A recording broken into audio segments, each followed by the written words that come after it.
paano yung fitting? Isa naman, nagbebenta ng pasalubong, yung mga Pinoy delicacies. Aba, masarap yan. Dried mangoes. Saan yan? Special yan sa Cebu. Cebu, oh. Oh, manggagaling sa Cebu. Pero sa internet ka lang bibili.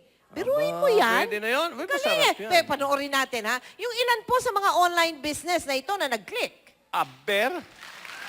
Noon, palengke ang takbuhan para sa inyong pangangailangan. Pero ngayon, konting click, konting tipa at presto, iba't ibang tindahan sa inyo ay bubulaga. Online na. Biruin nyo ang mga kababayang Pinoy sa abroad, namimili ng walang alisan sa bahay. Kung otap, tuyo, dried mangoes o kahit sa mga native wines, tulad ng basi at lambanog ang hanap nyo, Pinoy Delicacy ang bahala sa inyo. Pinoy Delicacy originated from the word Pinoy and delicacy means delicious. Ang mga produkto na tinitinda namin sa Pinoy Delicacy are mga products ng mga iba-ibang probinsya. Dating nagtatrabaho sa isang IT firm si Jovel Cipriano. Naging sideline niya ang pagtitinda ng mga nasabing delicacy sa mga kamag-anak at kaibigan. In 2000, inumpisahan ko yung website ko at mula nun, dumami na yung bisita sa PinoyDelicacy.com. Sa tulong ng internet, ang ating mga kababayang namimiss sa mga pagkain Pinoy, sila na ang binibilan. Clients natin are Filipinos abroad, but we are now starting to build a market in Geneva and Japan. Ang pinakamabenta sa lahat yung Ilocos Chichacorn na gustong-gusto ng mga Meksikano sa Amerika. Tulad na lamang ni Cheryl Malyari, isang negosyanteng nakabase sa New Jersey.